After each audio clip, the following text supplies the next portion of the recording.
Welcome to the OAPN Podcast with your host, Adarsh Sakare. No bullshit, no cuts. 100% raw conversations with 0% fucks to give. We don't encourage the consumption of alcohol, but if you want to open up a cold one while you watch this, it's not a bad idea. Welcome to another magic number of sorts, number 99 of On a Personal Note with Adarsh Sakare. It's been pretty exciting, I think. So 98 was nice too. We had Deepika Suresh on, another sweet episode. If you haven't checked that out, I think you should definitely check that out. We are also in this I think this pivot of the whole podcast in a way, because we are nearing the 100th. We're just literally, the next one is the 100th episode, and it's been quite a journey. And some of you have recently started watching. I think you all are the sweetest because you all are literally watching every episode. So thank you for that. We're hoping to make some changes going forward, like it needs to be done. And let's see where that goes. We'll talk more about all of this maybe on an internal episode coming soon. But today we have yet another special guest. Before I speak more about her, let's say hi to Deepika Appaiah. Hi, Deepika. Hi, Adarsh. Thanks for making it. You're welcome. Finally. Yeah. I think it's my fault that it took so long. Well, I think it's just timing. Really. I think it's just timing. But could have happened earlier if you think about it. Could have. But I think we would have been very different people, and I think we would have connected very differently. I think that's where the timing really comes into play. Yeah. In a way, does Gubi get credit for us to know each other? Yeah, because I started following you after Gubi's episode came out. Yeah. And then I think we connected. We connected, yeah. So Gubi, thanks for making this happen. I think this is the beauty of networking. Like we always say, you get to meet amazing people. So Deepika is here. It's sometimes difficult for me to describe people. It's actually not, but sometimes it gets difficult because there's so much, and there's this fear if I'm going to live up to the introduction. Okay. But I think to keep it short, she's done a lot of work. Being there for people, if I have to put in simple terms. Her projects under Mind and Matter. Did I get the name right? Yeah. Mind and Matter have been sweet, if not anything else.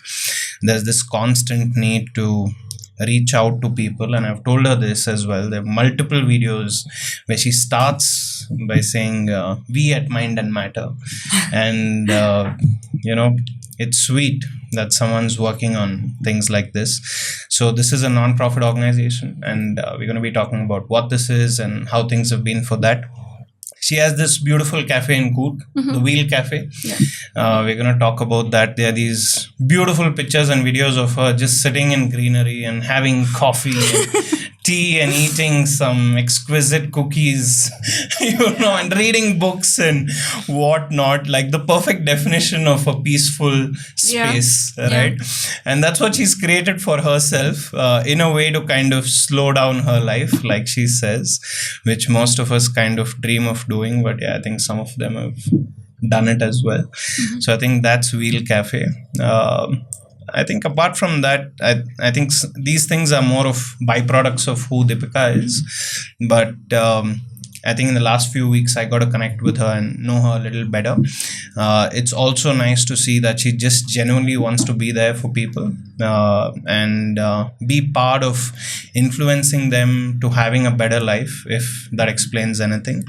And it's always nice to meet people who are selfless. It's always nice to meet people who do things without intention, if that makes sense again.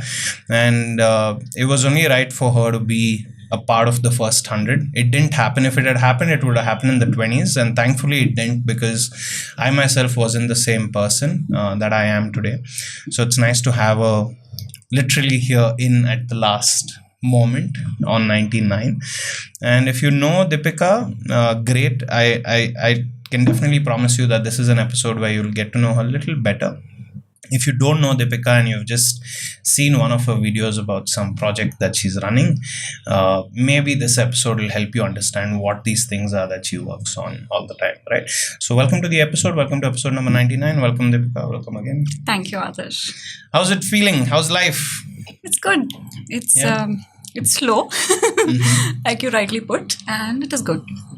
It's good. You like the slowness. Absolutely. I think it helps me pause. It helps me reflect. It helps me see where I am. It helps me see where others are. It also helps me be more aware and present and grateful for everything that I have.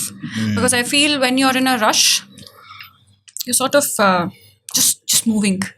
You don't even get that space and time to be. Sure.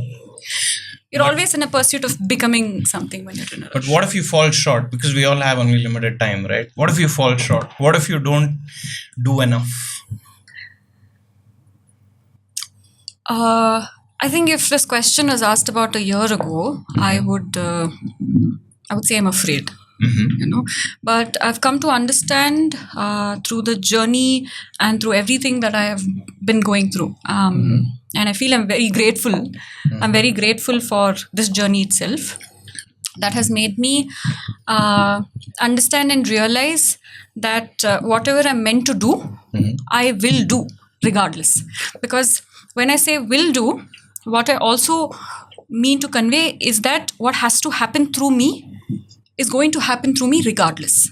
So there's never falling short of it. No, there's no falling short. No, I don't have that fear anymore. If you were destined to help 100 children in your life, what if you just end up helping 80? Then that's exactly what was meant to happen through me. Okay. That those 80 children were... Yeah. And I also don't believe I'm helping anybody. I really strongly believe that I'm not helping anyone. I think I'm only on my own journey. I'm only finishing my debts and my karma, and that's what's happening through me. I do not really believe that I'm actually selfless. I believe very strongly that I'm very selfish. You're very selfish. Yes, because this is exactly what is making me happy. This is what is giving me my peace and purpose, a sense of purpose. And when I'm saying this is what is giving me my purpose and I'm living it, I am selfish. Absolutely selfish. It's tough for people to get their thoughts around a statement like that. While I completely understand it, I think it's difficult for people to understand that being selfish can be positive. Yeah. Absolutely. It's very difficult. I think I think we're in such a conditioned society where there are more negative connotations to certain terms, right? And we sort of stick by that itself. Why is it wrong? Why is it wrong to just live your life? As long as you're not harming anybody, as long as you're not causing any sort of distress to anybody, if you're absolutely selfish to yourself. And I think when I realized how selfish I am, I became clearer with my intention and purpose.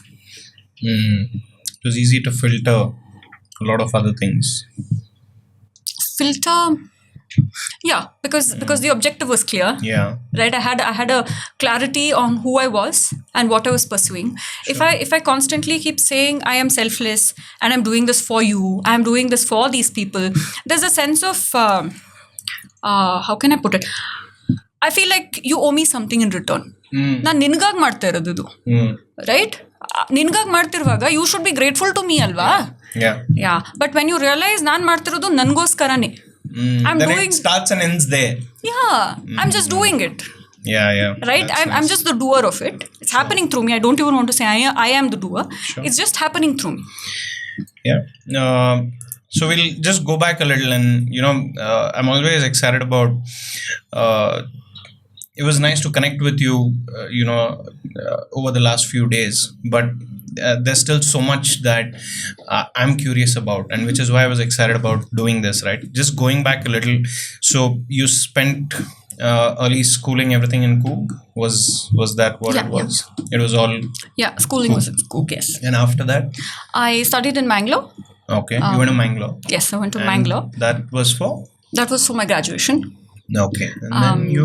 And then I did my master's in University of Mysore. I did my graduation in St. Agnes College. Okay. Then I did my post-graduation in University of Mysore. And what subjects were these?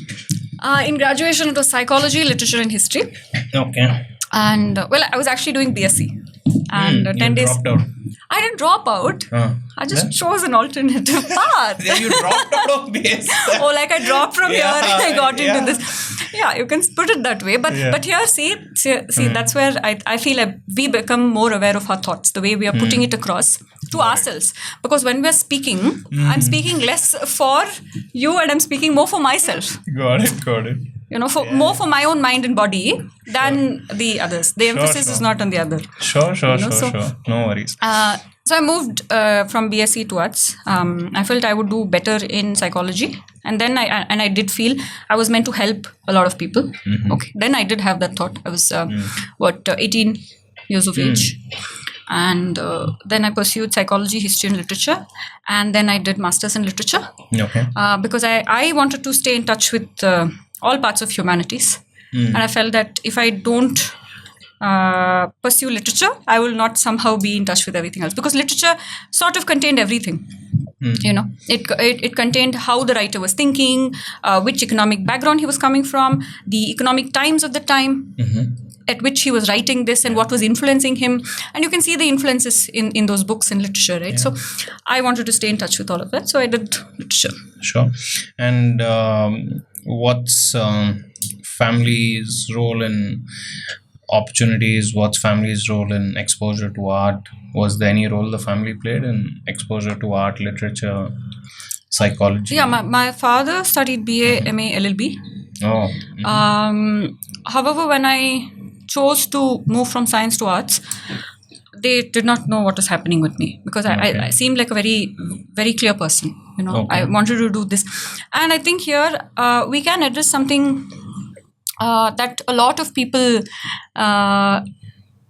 do not want to address. And that is, I choose a path that is in science. I am looked at to be more intelligent. Maybe now it is changing, but when we were studying rather, it was looked at as a superior place.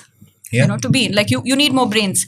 But the ones who studied in arts were the ones who didn't do well anywhere else. So, ಏನು ಮಾಡೋಕ್ಕಾಗಿಲ್ಲ ನಿನಗೆ so ನೀನು ಆರ್ಟ್ಸಲ್ಲಿ ತಲುಪಿದೆ ಅಂತ last option ಅಂತ. So when I moved to arts, that's when I realized this is the idea people have about people who take up arts, because I was absolutely unaware at that point in time. And then I felt, what, I need to sort of show change that. Yeah. So what, your family looked at it like that? No, they did not. No, not at that point. No, they were a little shocked. Okay. They were a little shocked, but then they thought you'll do science. They thought I'll do science because I opted for BSc. I had gone 10 days into the course, and suddenly I called them up. And then we were not allowed to use phones in colleges. We had this STD. Okay. We had that coin card. So afternoon break ಅಲ್ಲಿ ಹೋಗಿ coin ಹಾಕ್ಬಿಟ್ಟು ಅಲ್ಲ ಅಣ್ಣಂಗೆ phone ಮಾಡಿ ಹೇಳಿದೆ I'm shifting ಅಂತ ನನಗೆ extra ದುಡ್ಡು ಬೇಕು because they some lab charges ಅಂತೆ ಸೊ ಅಂತ No, that fees was taken, but we had to pay extra. Why? I don't know. For some lab, there was some extra charges to pay. Penalty ante. Okay, I don't know. So I called him and then he said, "You please talk to your parents." But they were very supportive. Your own brother? Yeah, my own. So you have one brother. Older to you or younger? He's older than me. Okay, and he comes to the cafe. I mean, he comes to the cafe. He's also moved back to Coorg. Okay. He came back around the same time that I also did, and I feel that moving back to my own place, right? It has, of course, there was a lot of turmoil. Even before starting the cafe and around it and all that. But in time, I feel we did the right thing. I feel there's so much of brain drain that happens. I don't know if that's the right term to use here. But we all move out of our towns, our smaller towns, in the pursuit of doing something great for myself. But that's value attribution. You're attributing value to going out and doing something. But ಅದೇ ನಿನ್ನ ಮನೇಲಿ ಅಂತ ಹೇಳಿದ್ರೆ ನಿನ್ನ ಊರಿನಲ್ಲಿ ವಾಪಸ್ ಇದ್ದು ಏನಾದರೂ ಮಾಡಿದ್ರೆ the value attribution is a little lower. So I did have that conflict for some time, but it's very real. Yeah. That value attribution is very real. Yeah. And like I mentioned some minutes ago, when your life stops becoming about the other and it becomes more about you, right? Everything is coming from within. Then that value attribution changes for you. Because ನಾನು ನೋಡೋ ಲೆನ್ಸ್ನ ನಾನು change ಮಾಡಿದ್ರೆ those things don't matter at all. Yeah. Yeah. If it matters to you, it's enough. Yeah. Yeah. Growing up, what was Deepika like? I mean, are you like all out there, very extroverted? Are you? Yeah, I was very, but I've always been sensitive. I've also been very private. Did you just call extroverted people insensitive? No, I did not. What is this? I said you were an extrovert, but I was sensitive. No, I did not mean it that way. I meant I was an extrovert. Extrovert, mostly like I seemed like it. Okay. But I was also very private, and I was also a very sensitive child. Okay. Which I carry on. But back then, ಏನಾದರೂ ಚಿಕ್ಕದಾದ್ರೆ I will not cry then. But ಮನೇಲಿ ಹೋಗಿ full ಆಡೋದೆ. ಆಡೋದು ಮಾತ್ರ ಅಲ್ಲ, it would be more of ಇವ್ರು ಹಿಂಗೆ ಹೇಳಿದ್ರು, ಇವ್ರು ಹಿಂಗೆ ಮಾಡಿದ್ರು, ನಾನೇನು ಮಾಡಿದೆ ಅವ್ರಿಗೆ ನನ್ಗೆ ಹಿಂಗೆ ಮಾಡ್ತಾ ಇದ್ದಾರೆ, what do I change about myself to make them like me more. Sure. So but then I think my parents knew, or they figured out a way to deal with a child as sensitive as me that cried for nearly everything, that was hurt about every single thing. But I'm glad I was like that, because that made me question so many things as I grew up. So growing up, the need was to succeed, or the need was to just be happy? Or was there no thought about like what I really No, I don't think as children we aspire for teens, say late teens. No, I think the entire concept of happiness, being happy, maybe for children now it's a thing. I do not know. I do not know if it's a thing for children now to be happy or to succeed. A question or conflict bartada anta. But nam time alli a question iralla. It's basically you study properly, you study well, you pursue something, you go out, you do something. Right. So I was an ambitious child. I'm still very ambitious, but the way I perceive ambition is very different now. And you finish degree, and degree was in St. Agnes. Mangalore. Yeah, Mangalore. And then you go back to Coorg? No, I went to University of Mysore. And then you go back to Coorg, or no, not yet? No, I went back to Mangalore. I was teaching. Okay. You were teaching what? I was teaching English literature to the postgraduate. Oh, so you were you were English teacher? Yeah. Like a lecturer? Yeah, I was. A proper lecturer vibe also, no? Like proper lecturer. And English lecturer vibe only. Do you agree? English lecturers have a vibe? I don't know. 100%. Really? Easy. Like all English literature departments, this is the vibe. This is the vibe? The vibe. 100%. They were always more open. They were always more encouraging, more vocal, more empathetic. Like I remember during college, like PU, right? First PU and second PU, going into the English department, and they would genuinely ask me, how are you today? And they would really want to know how I am. And I've gone to like a boys' school for school, and then this is also all boys college. And all these women like just wanting to know how I am. I'm like, okay, relax. Relax. You're not happy with the questions? I mean, it's nice. It was sweet. No, I think it's a vibe. It's truly a vibe. So, how many years did you do that for? I did it for a very short period. It was about 6 months. Oh, why? You don't enjoy it? No, I never looked at it as teaching. I mostly looked at it as discussing themes and topics and books and all of that. However, a few months into it, I realized that the entire system of education focused on how well your grades are. Right? So even the students at that point, by the time they're 21, 22, are also focused on getting that score. So let's say your lecturer or your teacher, whoever, is referring to about 5 books to do one topic for you. Okay, and listening to umpteen number of lectures themselves to discuss one topic with you. And at the end of those 3 months of, when your exams are coming closer, your students start to ask you for notes. Right? That was the point for me. That was one of the major points for me. First, I asked myself if I did not do a good job. Then I realized everybody was doing it. Everybody was helping with notes or assisting with notes and stuff like that. All the other teachers. Yeah. Or they were getting notes from somewhere. Got it.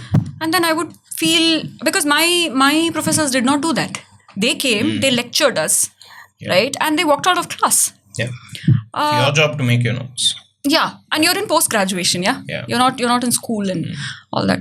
So I started wondering what has happened here in that entire line of, your journey in education itself, that has made you so comfortable not even going back to doing your own notes, even reflecting on it. I would expect you to come down to the examination hall. Of course, go through your books, go through everything. Come down to the examination hall, look at your questions, reflect on it and write. But I think maybe my expectations were wrong. No, I think brought a pretty good point here, right? Even when I did my MBA, I think for me, some of these subjects came naturally because I'd already started working and I could listen and I could make sense and I would write my thoughts, right? Not really. And that's what the lecturers wanted. Like, you write down your thoughts. And a lot of them would wait for the notes from the lecturers. But I think it goes down to the deep need of why you're doing the course, right? Yeah. So the majority are doing it to tick off a box. Yeah. The concept that you're talking about, or the teaching style that you're talking about, is talking about catering to a set of students who are inherently curious about these topics, about these concepts. And there was a time when students would wait outside the staff room to discuss concepts, to discuss ideas. And that was the relationship between the teacher and the student as well, which currently is diluted into absolutely like a tick box, right? The teacher comes and gives you this and you study that and you're done. So it's just a byproduct of how things are. Well, then the question to ask ourselves is, if they're not passionate about it, why did you end up there? Because their parents want them to finish it. That's all it is. But then another question arises as to how underconfident you have become in your own passion. Yeah. Or you've not even had the opportunity, or the space where you can really discover what you truly like. I also feel most people are not even exposed to enough areas. For example, let's say you have a deep interest in knowing more about stars and planets, but you've never been exposed to that area at all. Nimge gottu illa adon field ide anta aa field irodu gottilla anta helidre how will you ever pursue it? I think that's another topic. So you leave that and you go on to do what? I go back to cook? Are you finally back to cook?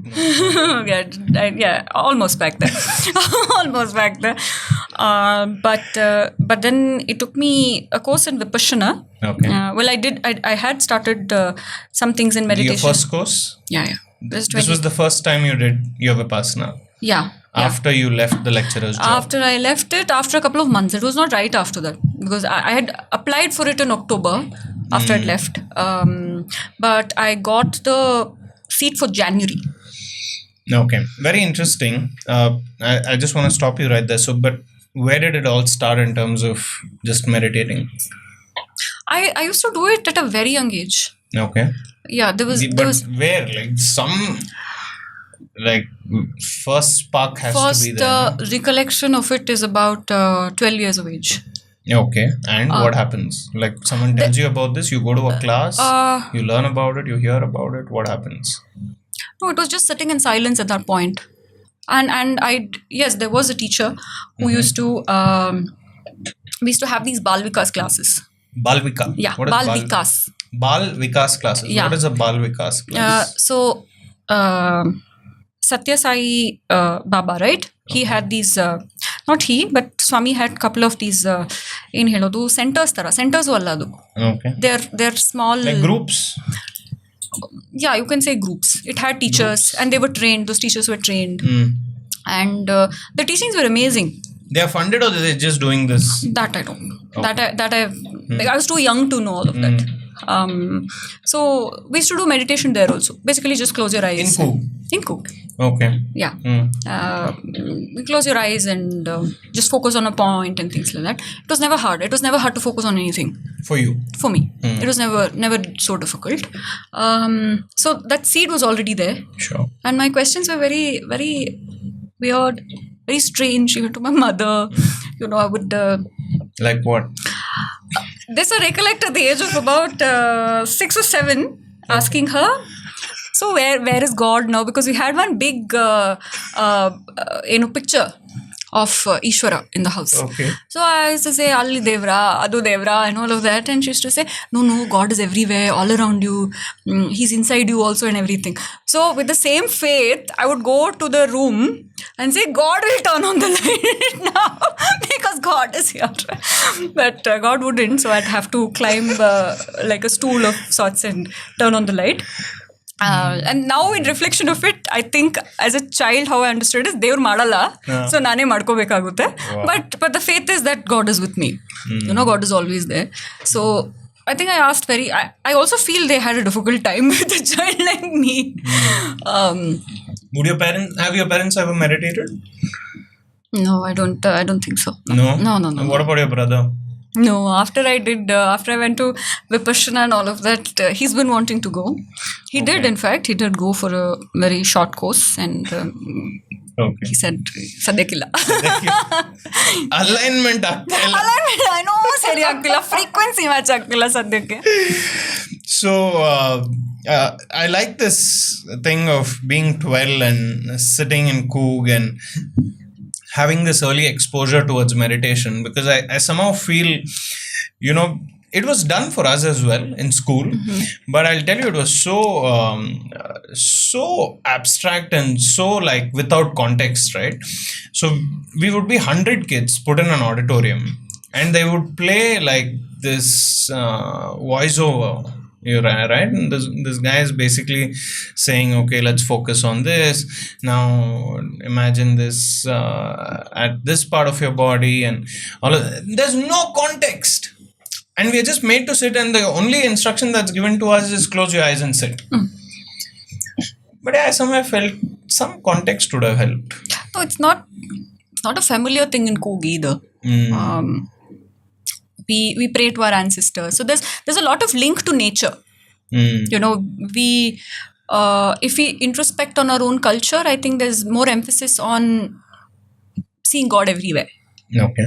Right? You're praying to your ancestor, you're praying to nature, you're praying to the river. Right? Our gods are our nature itself. There's this river Kaveri who we pray to. We call Kavirama. We pray to gods that we saw. Sure. Right? But I don't think meditation is as common there. I mean, I don't think meditation is that common at all. Because I feel a lot of people are just running. No worries. So the point that I was kind of aligning towards, right? I'm just saying that you were lucky to have. Yeah. Right? Yeah. And it's required is what I'm saying. It's required to have that exposure at an early age. Then for you to choose if that's something that aligns with you or not. Because if it does align early on, it does help.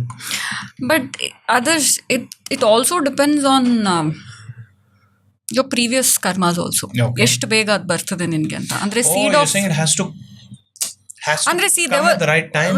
See, there were so many other children in my group when I used to go to these classes, right? There were so many other children, and I'm in touch with a couple of them. Nobody has done it. Nobody's gone to Vipassana. Nobody has gone in dwelling into their cells.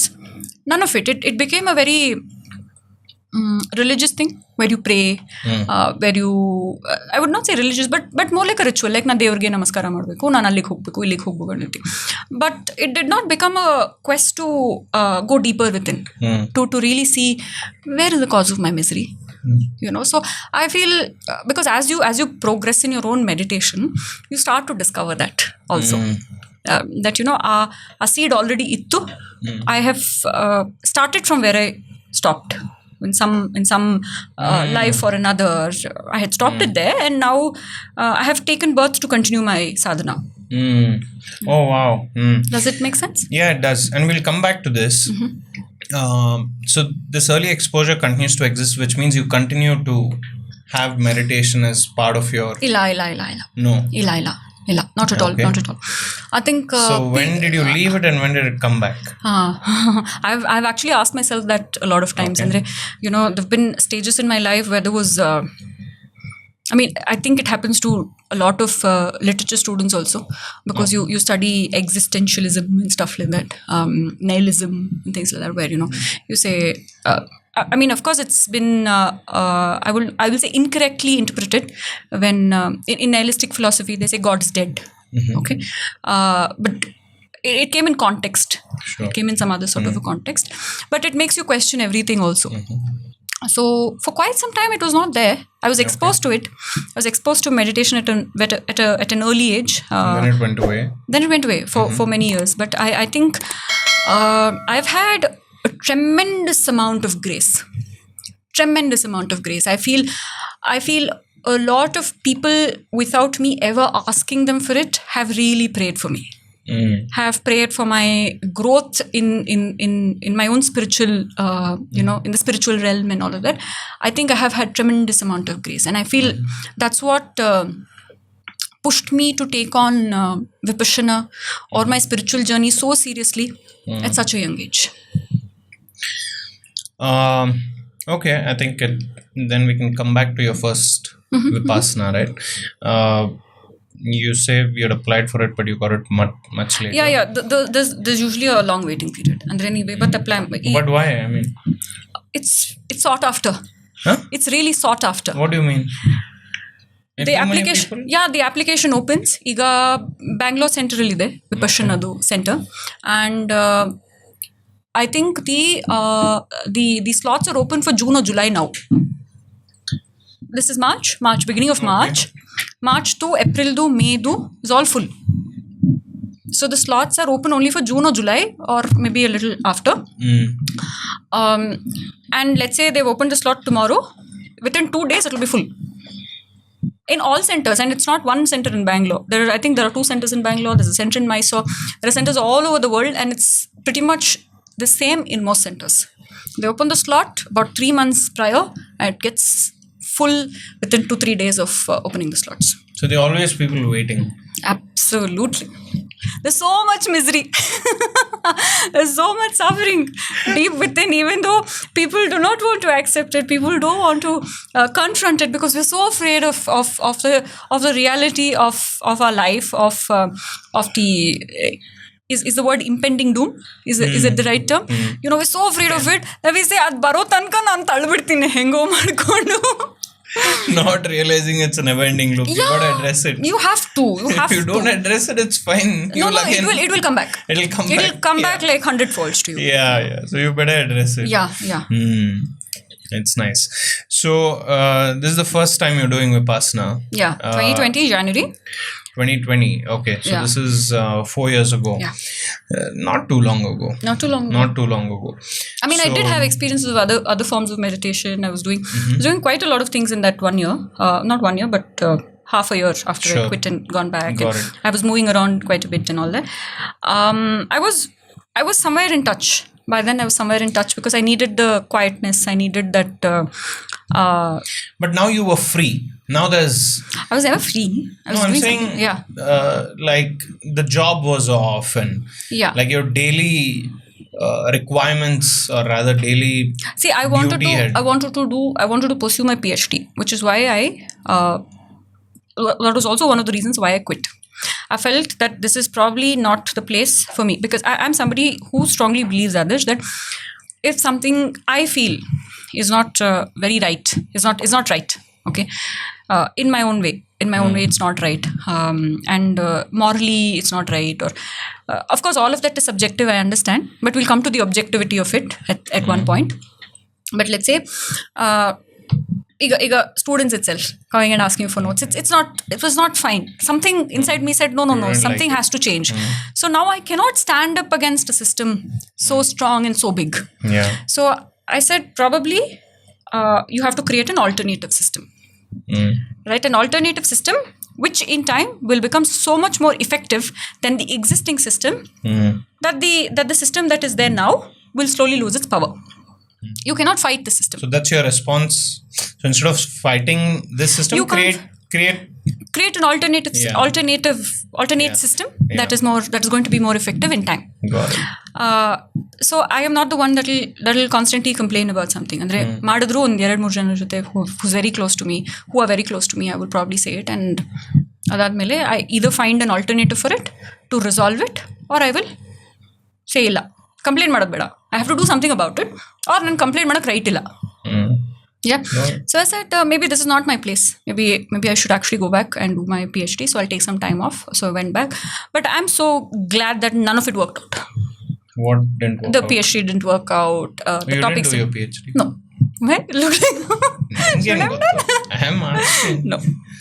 Okay, it didn't work out. So you go and do your first Vipassana. Yeah. Vipassana is, and this is why I love such episodes, right? Because almost like I represent the common man, and there's like an expert. I'm not an expert.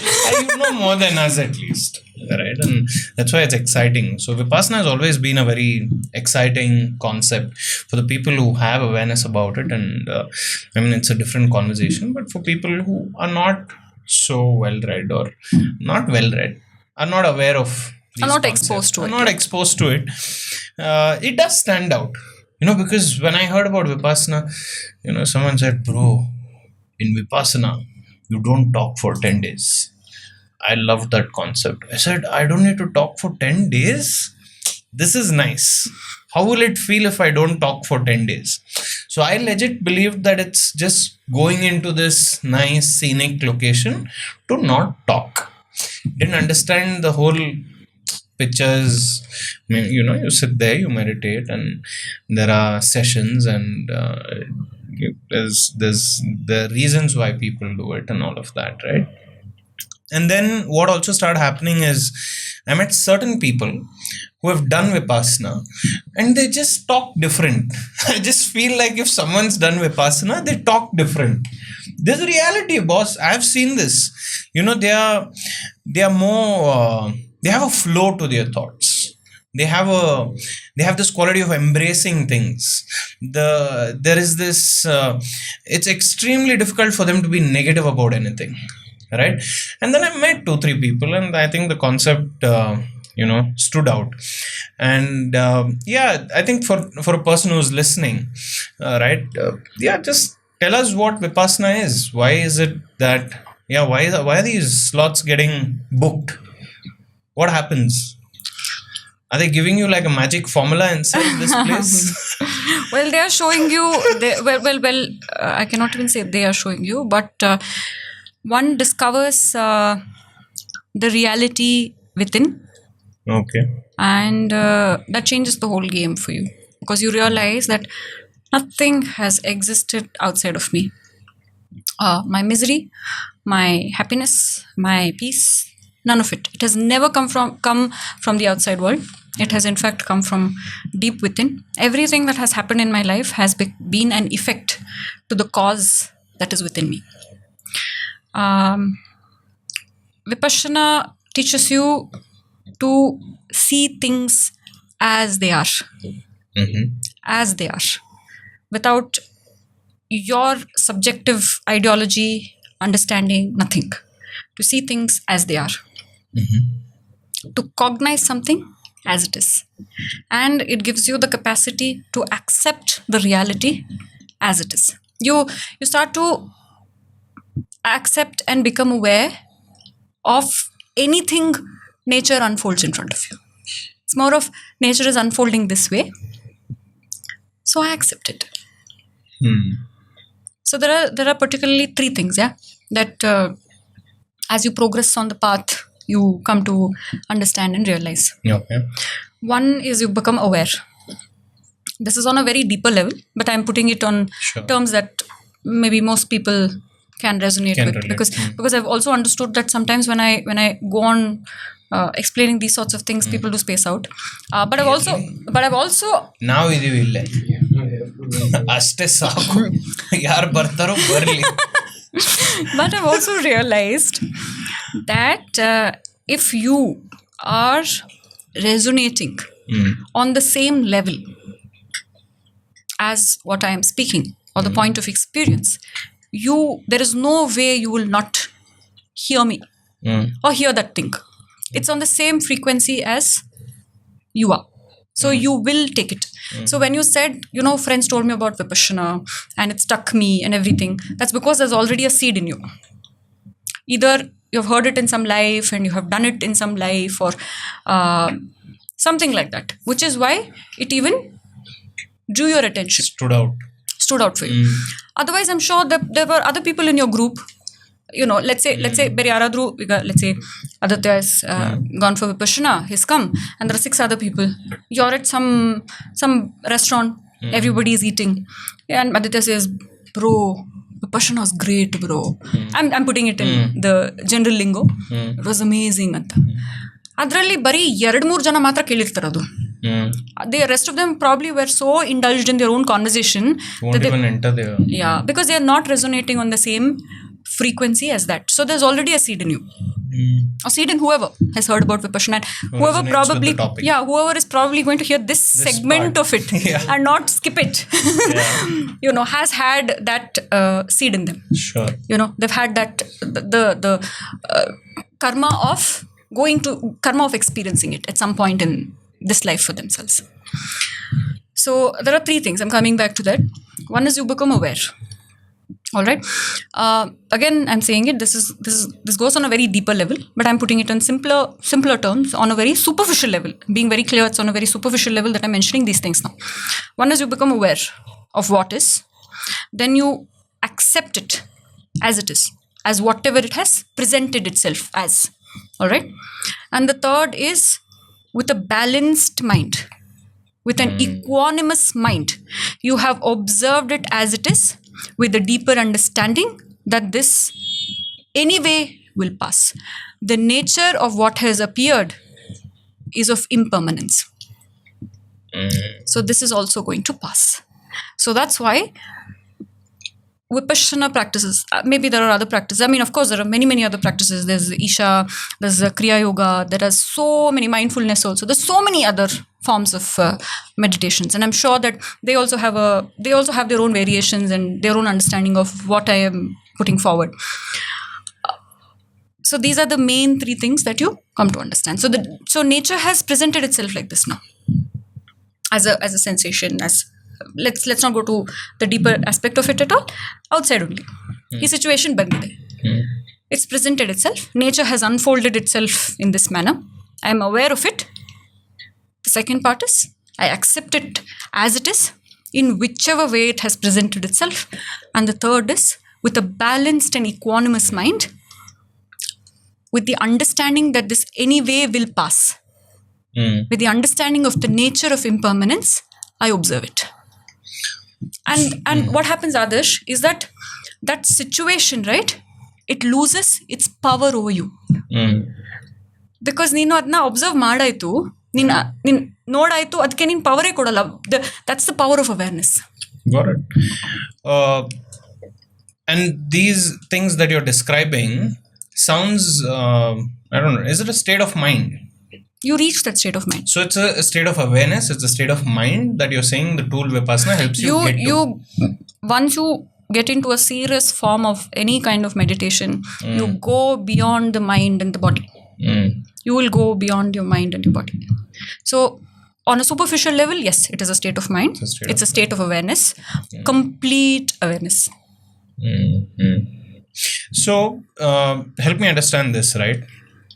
So what you're telling me, I'm able to understand, and the way you put it across also, I think if people closely listen to it, they'll get it. Is it right to say that some of these things that you just said, for me to actually live in that state of mind, it requires practice, basically? I'll tell you where I'm going with this. So I understand this, but it's very hard to live by it. Because you don't have, but at this point in time, you do not have I'm sorry for putting it so No, you negatively, tell what, yeah. but you don't Very sorry. have the experiential wisdom of it, which is what you will learn and experience in Vipassana. And The especially experiential wisdom. that third point that you said, that balance. Now the problem is, some of these things we learn, with life experiences, with being critical about our decisions, and we pick up certain things to get in a better mindset and better ways of looking at things. But the problem is the instability. The problem is, I'm telling from my experience, the reason I'm able to understand what you're saying but not able to live by it is because of the instability. I understand it every day, but I don't live by it every day, because my actions are still coming out of a very unstable mindset, not really aware of where those thoughts came from. It's a little mixed. The way you're putting it across, it sounds like it's a way of the mind creating a space. So where what? you train yourself better. Yes, exactly. So what happens in these forms of meditation, in Vipassana in particular, is that you change the habit pattern of the mind. The habit pattern of the mind. All right. Now, whatever you do consciously ಅಂತ ಹೇಳಿದ್ರೆ ನೀನು react ಮಾಡ್ತಾ ಇರೋದು, it's coming from your unconscious in the form of your sensations. Your conscious and unconscious is connected through your sensation. Now you use the breath as the tool to create balance. That's also one of the major ways. That's really the bridge between the conscious and the unconscious. The one physical matter that you have to reach your unconscious is your breath, and that's where you become balanced. When I said a balanced mind, how do you assess it's a balanced mind? Do I say non-mind balance? You assess it through your breath. How is your breath? When you get angry, how is your breath? When you become scared, how is your breath? It changes, alva. And this habit pattern, what I'm saying, or what we understand, learn, is that the unconscious mind is never really unconscious. It is constantly reacting. That's why the ones who, when you mentioned, Vipassana and the Bandharu or Allah, they talk very differently and all of that, is because they have understood that my unconscious is reacting to stimulus. That's all. It's constantly reacting, and it is saying there are only two things there in your unconscious. Now, I'm coming to two things only. One is you reacting with craving to something. Your unconscious mind is reacting to two things. One is craving. Nangid beku, right? And the second thing is aversion. Nangid beda. It agad beda. So what you on a conscious level are doing is you also are reacting to the sensations. Your unconscious mind is reacting already. It's telling you through sensations that I don't like this. How do you not like a person? You say energy adu idu anta heltivi, but it's actually your unconscious mind. Maybe the color of the clothes, maybe something that they have said, maybe the tone of your voice. Your unconscious mind doesn't like it, so it's reacting and it's making you uncomfortable to even sit properly. And consciously, how are you perceiving it? I don't want to be here. I have an aversion towards it. So these two happen through ignorance. You're not even aware what you're doing. Why? Yeah, because yaak id create ಆಗ್ತಾ ಇದೆ. Where is my unconscious? Can I open my mind, open it and see where my unconscious, take it out and then change my habit patterns? Agala. So Vipassana gives you that tool. So that's why I said Vipassana is seeing things as they are. It changes the habit pattern of the mind. See, in Vipassana also they talk about I think 4 kinds of mind. Okay, there are kinds of mind. There are different kinds of mind. I think there are 52. If I'm wrong and somebody from the Vipassana background is listening to this, please forgive me. Like shape? No. I know it's not. I think I'm so dumb or what. All right. So nature, you're saying? Yeah, you could say nature, but kinds of mind anta helva. The first part is cognizing something. Cognizing it. Idide cognize madare, right? Then is a recognizing part of it. You recognize this as something. Okay, recognize this as a laptop. All right. The third part of it is feeling and judging about it. I think you can classify it as one, feeling and judging. You judge it as something. You judge it as good or bad. Then feeling something about it, and then the reacting part of the mind. what has happened in all of us is the reaction is stronger. So what happens in Vipassana, you change your habit pattern of the mind from reaction to only cognizing. You observe it. You just understand it. Observe it. Okay. You objectively observe it. No subjective understanding. Because subjective understanding illi bantu, third stage al bantu. Yeah. Feeling, judging So pattern. you just observe it. You're not even making a judgment. You observe it as it is. So I'm aware of what has presented itself. I'm observing it. I know it is there. I don't need to know the reason for it. Adinda banta, idrinda banta, hangaita, hinga. Enilla. It bandide. Second part of it is you accept it. It bandide, I accept it. Moornedu, sthamate is that the word? To be balanced? To be in balance. I'm in complete balance. Right? And I'm observing it and I know the nature of this. It's going to anyway pass. So what is the point of reacting anyway?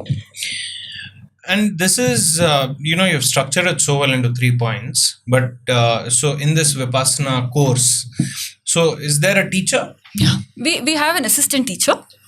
And how many people in this class, if I should call it? They're not classes. It depends on center to center. How much they can... How many people were there when you did it for the first time? First time it was very huge. I did it in Jaipur. How many? I think in my... the women's section and the men's section were separate. And the women's section itself had about 200, 300. This is at one point this is happening. Men's section also is pretty much the same. I think it was one of the old centers. And there's one teacher.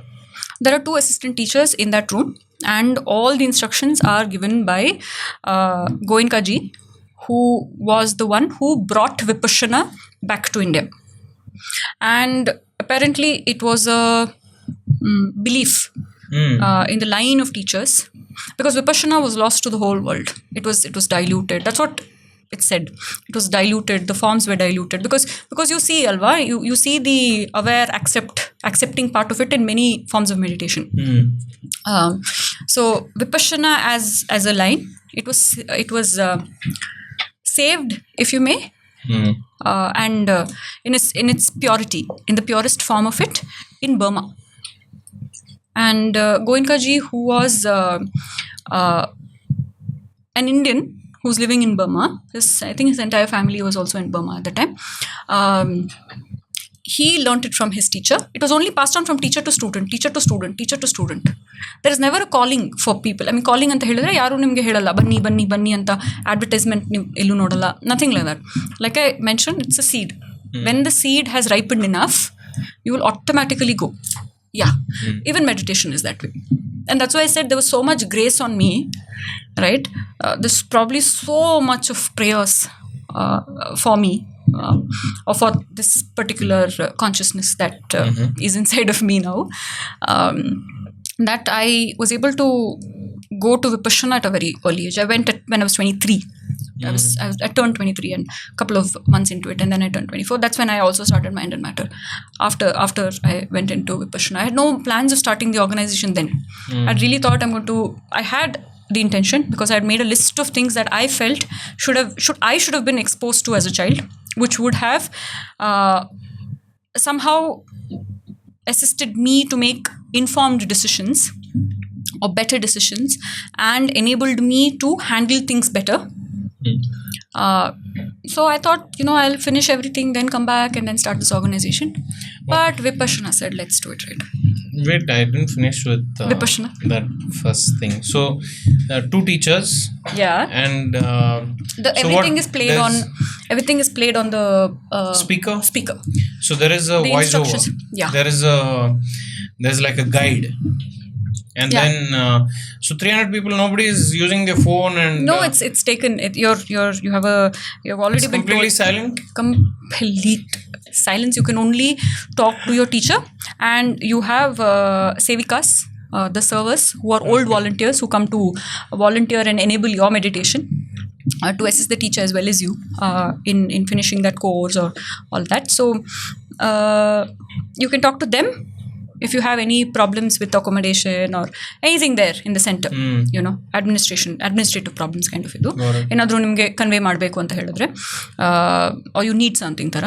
But meditation techniques you can only and only talk to your teacher. Only and only. What do you mean your teacher? Like that assistant teacher who's there. Okay. You can only go and talk, and they also have personal interviews with you. They call you. Before the course also, and during the course also. Like, how is your meditation going? Are you able to follow the instructions properly? To assess where you are in that stage, and if you need some sort of a guidance or assistance.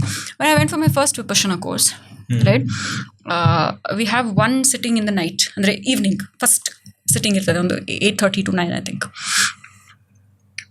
ಕಣ್ಣು ಮುಚ್ಚಿದ ಹಾಗೆ they are giving you instructions. After some time I'm seeing bright lights. Closed eyes, I'm seeing bright lights. And I thought, this is the stage of what? Complete enlightenment. But of course, enlightenment is the wrong term to use. No, very nice. I like that you're being candid about it. Yeah. Because that's very real.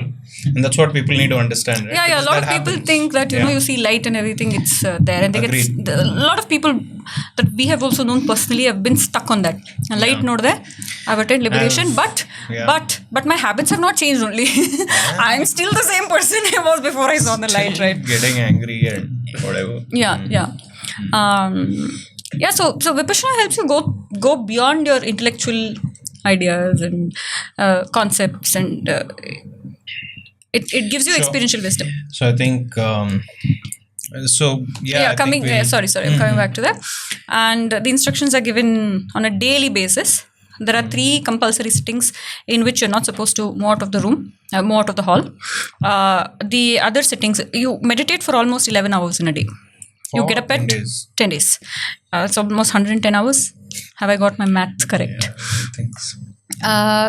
You wake up at 4 a.m. Right, 4:30 is the first sitting. 4:30 to 6:30. Then 6:30 to 8 o'clock you have a break. Your breakfast is at 6:30.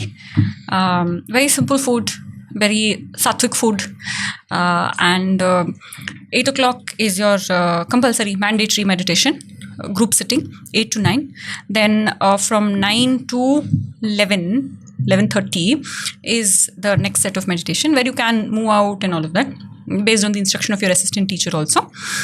Then 11:30 to 1 o'clock is your break again for lunch. 11:30 is when you have your lunch. There are only 2 meals. Okay, evening you have snacks, but for all students there are only 2 meals.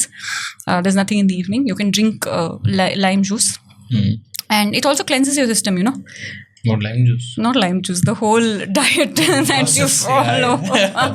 Cleanse your bodily system also. True. And then from 1 o'clock to 2:30 is another not compulsory sitting. Like, you don't have to sit rigidly there. 2:30 to 3:30 is your compulsory sitting. Again, 3:30 to 5 is sitting. 5 to 6 o'clock you have a break. You have tea break and all that. 6 in the 7th and non sitting irtade. 7 to 8:30ish you have a discourse on why you're doing what you're doing on that day. Discourse irtade. Like, why are you observing your breath, or what are you doing? These are videos. Yeah. These are videos from the 1990s. Of whom? Of Goenkaji. Yeah. Got it. Yeah. And is this there on YouTube? Should be, but I would not suggest you watch any of the discourse. Okay. Without the practical, without the actual experiential this thing. Makes sense. Or else you'll just be, you'll be intellectually stuck. Yeah. You'll say, I'll be aware of this. Disorientation.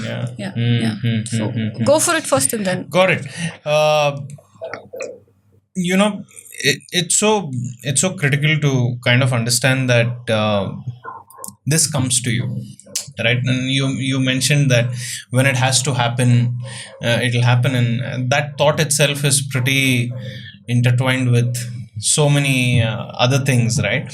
And I'd love to go a little deeper into this, but I also feel like there are certain topics that might be superficial, but I think it'll be interesting for people to listen into, right? Okay. And it'll be also interesting for you to speak about some of these topics. We can start with something as simple as money, right? The concept of money. And you'll usually see a lot of people who are on journeys similar to yours have changing definitions of money. And what is just generally your definition of money? And materialistic success. Yeah. I think it comes to you. I actually don't know how to place my answer for that question, because it's important. It's important to finish those debts. Muxlik bandidivi materially, certain things that you have to experience. You have to get money, you have to lose money, all of that. But I also think it's also to do a lot with your own mindset and what value you attribute to material wealth and success. Right? Because again, it's all in how the others are perceiving you. Right? Why do you want to be materially successful? And when you say materially successful, what does it really mean? You asking me? Yeah, what does it mean? I mean, I'm trying to place my answer more. For me, I think it's just been like I can help. Like it helps fund the projects that I want to. But why the projects then? Those projects are definitely to help people and like raise awareness and motivate them, and all these, like including this podcast, right? For me, if I had more money, I'd really be happy, because I know like maybe I can market it better, distribute it better, and that serves the purpose. Yeah. So for me, money is pretty important. No, I think I placed my question incorrectly. What is the primary agenda of the entire thing that you're doing? Like, let's say I am running a business. Now, for me, the business is fortunately also is of importance, but I know that the purpose I have will find a way to happen through me.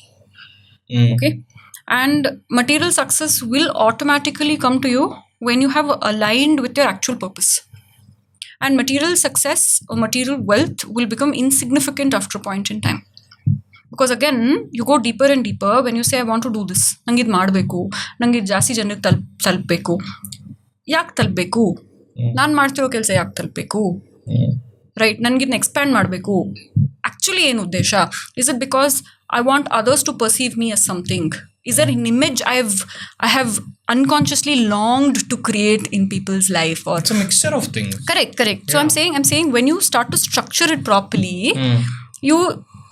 you'll know how to place emphasis on what. ಅಂದ್ರೆ ನಿಮ್ಮ value attribution to ಏನೆಲ್ಲ ಇದೆ ಅದು clear ಹಾಕೊಂಡು ಹೋಗ್ತದೆ. So for me, that is quite clear. I know that the business has to sustain. I cannot run under loss, because I still have an organization to run. I still have a lot of other things to. I'm very aware of it, and I also know that I cannot be that person who says nothing is in the outside world, so I will just go meditate. Illa. I used to think that way at one point. I used to think, I have found so much inner peace in meditation, and then I realized that's also my attachment. That's also a craving that I have created unconsciously as a way of avoidance to certain situations also. So by virtue of my karma, I have to experience these things. I am very drawn to meditation. So you can't run away. You can't run away. Nin mugsle beku. That is nice. I like this. And when your approach is that, right? When you approach it that way, the way you perceive it, the way it controls you changes. Andre, you're more defined in your structure. It's level of acceptance. Yeah, requires acceptance for sure. Yeah, requires acceptance. So again, right? So you will see me jump between some of these things, but they all like kind of relate to each other only. But it's just me being curious. I was listening to Alan Watts again, and very interesting. He was talking about Zen Buddhism and some concepts, and he speaks about how there is this thought that a guru says that I can never help you get there. Like, that's not my job. But then you have gurus having followers, and if a guru is saying I can never really help you get there, then why do you need to follow a guru? Till now, am I making sense? Like, some of these thoughts exist, right? Okay. Yeah. So now my question then becomes, in a way, how I've understood it is, It's like if there is a journey which is 0 to 100, your guru can take you from 0 to maybe 70. 70 to 100, nimdu. That is how I'm picturizing it from what I've heard. Now, does this make sense? It makes sense. Is this what's happening? I mean, is this how it is? For me, I would go with the school of thought of Alan Watts. Okay, same. Right. I feel gurus are very important in your journey. Very important. However, to certain levels. They will guide you through processes. For example, now Vipassana, if it was not passed on from teacher to student, how would it have ever been passed on to us? But ವಿಪಶ್ಯನದಲ್ಲಿ ಕೂತು ಮಾಡ್ತೀರಲ್ವಾ, ಅದು ನಂದೇ. ನಾ ಹೇಳಲಿಕ್ಕಾಗೋದಿಲ್ಲ, ನನ್ನ teacher ನನಗೆ ಹೀಗೆ ಹೇಳಿಕೊಟ್ಟಿದ್ದಾರೆ. The teacher has told me ಹಿಂಗೆ ಮಾಡಿ, right? So I cannot think my teacher is going to do my meditation. I think that's where we need to structure that. That's where we need to sort of bifurcate and compartmentalize and say the guru will give you instructions, will guide you, will show you that path. There's a very interesting story of Siddhartha Gautama, the Buddha. The Buddha means the enlightened one, okay, who has gone beyond all cycles of birth and death and who has no more rebirth. And who knows it all. This is a very interesting story. I may not get the entire story properly, sure, but the gist of it is this. There's this one person who comes to the discourses Siddhartha Gautama, the Buddha, is giving. ಆಯ್ತಾ? ಆಗ ಅವ್ರಿಗೊಂದು ಬಂದು question ಕೇಳ್ತಾರೆ. Cess, C, you're enlightened, you're all powerful, you can do everything, then why don't you just liberate everybody at once? You know the cause of misery. Right, just liberate everybody. ಮುಗಿಸ್ಬಿಡು ಅಂತ. ಆಯ್ತಾ? So Siddhartha Gautama, what he says is, he asks him, well, you know, when during the discourses they also say this, you know, Siddhartha Gautama knew who was at which stage and knew exactly what to say to whom and how to say it to them, you know, what frequency they were in.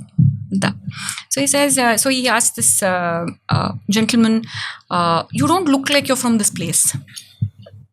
You're from some other place. And he says, yes, I am from another place, but I've settled down here and it's been many years since I've come down here. And then he says, all right, so you might have friends in our town, in this town, not our town, but in this town, who would probably want to go to your original village. So do they ask you about it? He says, yeah, they ask me about it. They ask you how that village is. Yeah, they ask me about it. They also ask you the way. Yeah, they ask me the way. Then he says, okay, since you have gone there multiple times and you also told them about it, is it possible that they have reached that stage, or should they walk that stage? Walk that path to reach your village? He says, what are you asking? Yeah, obviously. You have told them the way. I've told you from point A to point B, this is the path you take.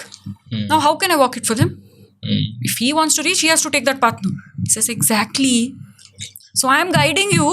I'm telling you this is the path. You observe. Don't react. And then you're saying liberate. How can I do it? You have to walk it, no? So I feel that's where I have understood, and that's how I have understood it. The role of the guru is showing you the path, and the guru will appear. The guru will appear when you're actually ready for it. Guru can also appear in any form, in any way. Guru is somebody who expels the darkness. That's the meaning of guru. Somebody who removes the darkness, or something that removes the darkness, right? So it can be, gurus can come in various forms. Even nature can be a guru who takes you, or who shows you the path to the final goal of liberation. This a lot of the times when people talk about their meditation journey, their yoga journey, their spiritual journey, their inner journey, all these words, it usually starts, when you speak to them about it, it starts with misery. So it usually starts with saying, I was really messed up. Things were really bad. I was suffering. And that becomes like the starting point to sit and critically analyze what's happening, right? And I just feel that the awareness of spreading the fact that, irrespective of how much misery you are in, there is a way out. And it's pretty simple. I wouldn't call it simple. It's accessible. I think it actually costs nothing. And the fact that it's not out there, and the fact that people don't realize it, pretty painful. Because you see people spend their whole life talking about misery and in misery, and you almost feel sad. You say, if someone woke them up, if someone gave them a spark, and that's all it really needs, because that's hope. These people are looking for hope. People lost in misery are looking for hope. And if you tell them there is this way that needs no money, that needs no external help, it just requires you to observe or sit in peace or critically analyze or read or listen to certain people, they'll take it. But the problem is not many people are doing that. And I just feel like, somewhere, and I'm tying this with mind and matter for you, right? And I want to go into that and why that started. And I think initiatives like that kind of open up people towards, just bettering their lives. Yeah. Is it okay to address what you... Yeah. Please. I don't know if this sounds controversial, but I think there is hope everywhere. There's if you keenly observe nature, there is nothing destructive. It's always in a creative flow. Always. There's only renewal and renewal and renewal. So I feel hope is everywhere. I also feel, I'm a strong believer in karma. Okay. Karma doesn't necessarily have to be bad karma. Like, and karma alla. Karma is good and bad, and what you have to experience in that lifetime. Adu ನಾವು almost ಕೇಳ್ಕೊಂಡೇ ಬಂದಿರ್ತೀವಿ, and it sounds ridiculous and silly when you assess it and have an opinion on a superficial level. But when you go deeper and deeper and deeper, you realize that it is as real as anything can be. Right? So I believe that we have taken certain births to experience it itself. I'm not saying, you must be in misery. I'm not saying that. Or anybody must be in misery. But a seed yavaga ripen agi agbeku, agane agadu. There is no forcing it. It's also not that people have not come across certain line of help. Bandirutte. They wouldn't have taken it. They wouldn't have taken it. Sumar sala. You see it in our own lives. You see it in your life or reflect it in your own family's journey. Like, I've been doing Vipassana for 4 odd years, right? But even though I go back and say, this is the cause of your misery now. You're being agitated all the time, or you're reacting to things. It's inside of you. Go for one Vipassana and come back. Though they hear me, I mean, they probably are listening to me. They're not really hearing me. A line of help bandaitalli. You're saying there's misery. Your hatra misery there. I am only telling you directly. Go to Vipassana or start any form of meditation. Now, for you also. From the past couple of weeks, I've said, observe this or do this or this helps and everything. How many times have you actually taken it and done it? Maybe once, twice, once. And then you said, my traveling does not allow this. My this does not allow it. And now your health is also crying out and saying, Anna, slow down. The 2 years in that. Yeah. Begging. Yeah, I'd say, but are you taking that help? Eshtu jana bandu helidare. So help is there. It's just that you're not resonating on that frequency at that point in time to even hear it. Yeah. One. So in one ways, that seed has not ripened yet, and you have come with those sets of karma to finish it also. But by grace, through prayers, through a lot of things, you will get it. Even you really sitting in complete silence and really praying. You say, I don't know which God is there. I don't even believe in God. but I'm praying to whatever is out there, whatever created this whole thing. Big Bang, Adre Big Bang. Whatever created it. I'm praying to it for help. And help will come. 100% it will come. Yeah, God's grace, it should. And wow, it's so rare that I lose my train of thought. But this Okay, we can spend some time in silence. I got where I was going with it. We were talking about misery and how important this is. Yeah, I think it's also important for me to not forget mind and matter and why you started it, because I feel like I don't want to skip these things with some of these other No, but I topics, think, right? but I think if something else is meant to be, it is meant to be. Yeah. So what is mind and matter, and what is it that you want to do with mind and matter?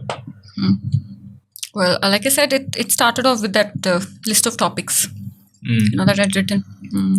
Philosophy and psychology should have been introduced to me at a younger age, and handling my own mental health crises and all of that. So I'd written a couple of topics. I still have it. In fact, I still have all those topics. There's over 100 topics in it. And Vipassana Aitu, I went back. By then, the talks of starting the cafe was also there. We'd already decided we were going to go ahead with the cafe. We'd not decided on the name, but we knew it and we were looking for places. But something in me said, let's wait. And my partners have been extremely supportive and understanding of me and my thoughts. So I said, let's wait. And they said, okay, let's wait. They didn't force through. They didn't say, no, how can you ask us to wait and all? Nothing. I said, okay, we'll wait it out. And I think it also comes with a lot of respect and admiration for another human, right? When you tell me, Deepika, let's not do this today. Let's do it another time. It requires a lot of consideration from my end as well. To say, this is the state Adarsh is in right now. Whatever has made him say this, I will respect it. And I will allow it to happen when it must happen without forcing it. And those kinds of things sustain itself for a really long time. Something that doesn't come out of extreme force.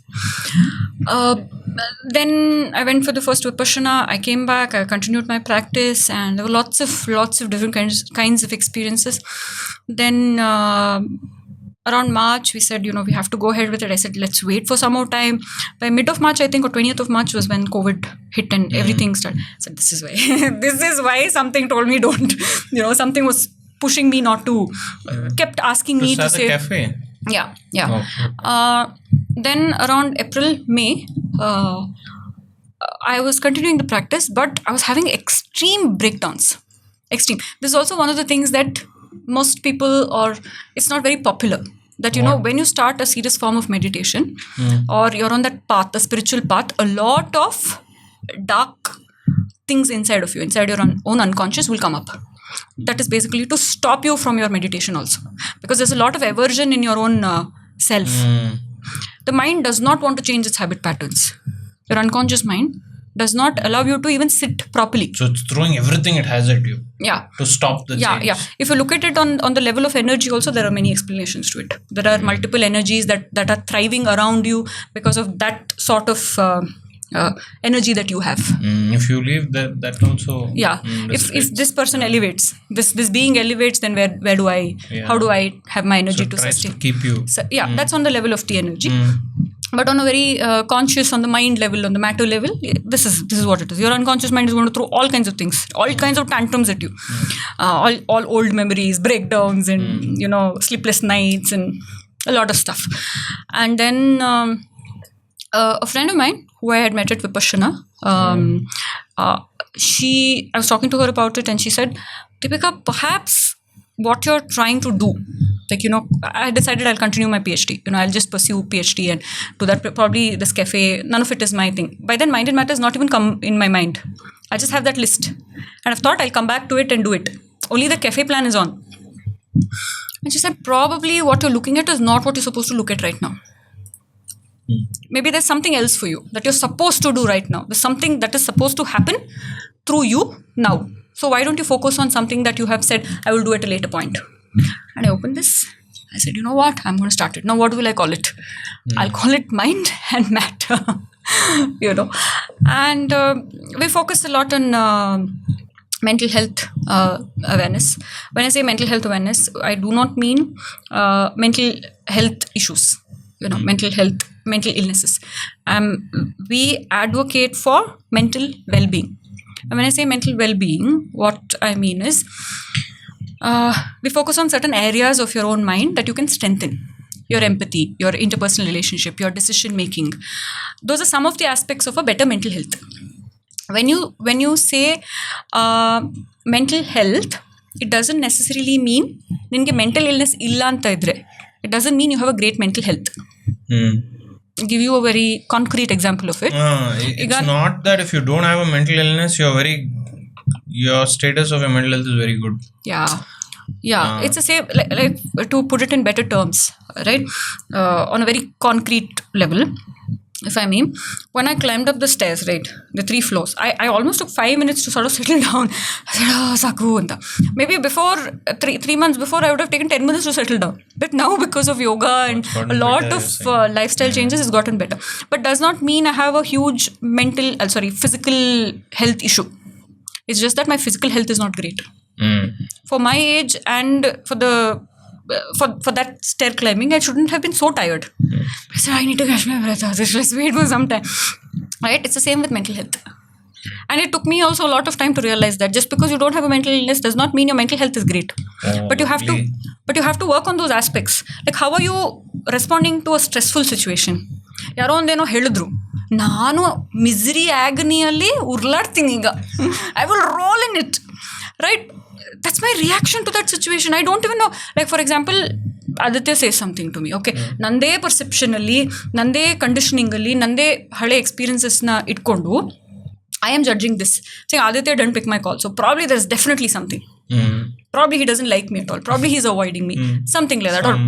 But Papa Aditya is in his own world. He's probably gone on a trip for like 4 days.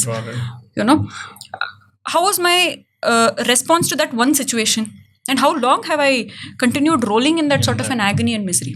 So a lot of people who may not have an actual mental illness, they may not have a great mental health. So we advocate for better mental well-being. Because when your empathy, your interpersonal relationship, if my interpersonal relationship with you is very good, that is, ನಮ್ಮ ಮಧ್ಯದಲ್ಲಿ communication is very good.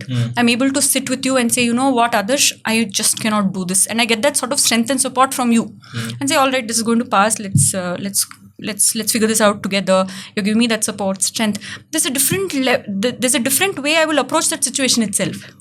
Right? But my interpersonal relationship with everybody is bad. And yaru illa. I have never built that connection also. I've not even found the ways and tools to build my interpersonal relationship with people. Right? Then what has happened? It's gone on in my mind. I've reacted. I've created a different kind of habit pattern in the mind and I've rolled in it. I've strengthened that pattern of avoidance. Then it happens in so many relationships. I'm sure because you run a podcast and you've met so many people, I'm sure it's very, very, very common. Especially in relationships, where people say, it's not working out, I'll leave and go. And you have not made any attempts maybe you have made attempts in your own way, but when you have a balanced state of mind, Alva, that also comes with a lot of compassion and love. You deal with it very differently. Your energy to approach, when you approach it also is so different. Very different. When I've seen it in so many of my own situations where somebody is very angry. I'll give you this one example. So we were doing our first mental health awareness campaign. I got a call. We had a couple of things happening. Somebody called and the person was furious on the other side of the call. Okay, I was also in a hurry. And that person happened to say, I was in a hurry. As in, I was running somewhere, I was walking. And so my breath was, I was like, yes, please tell me, that way. So the person said, your own mental health is so bad. How are you running mental health awareness campaign? I said, I'm in a hurry. Then I realized that person is not in the state of mind to rationally talk to me right now. Right? So I said, all right. how can I better this situation? Is there something I can do right now? Could you please elaborate on what has happened? Things like that. By the end of the call, the person was talking about something entirely different in a much calmer state. So your approach was different. My approach was very different. My energy was with calmness, with peace for that person, with peace for myself, with love for that person. Because see, when you see somebody angry, alwa, there needs to be a lot of compassion to that person. You know why? Because when you're angry, you're the first victim of that anger. Yeah, you are struggling already. You are first struggling with it. It's more like, I don't know if you had it, but there was this beautiful essay of sorts in our Kannada textbook in 8th standard, which spoke about how you believe that when I light a matchstick and I'm in the pursuit of burning my neighbor's house, right? But I start the fire from here. I'm expecting the neighbor's house to burn, but whose house burns first? It's my own.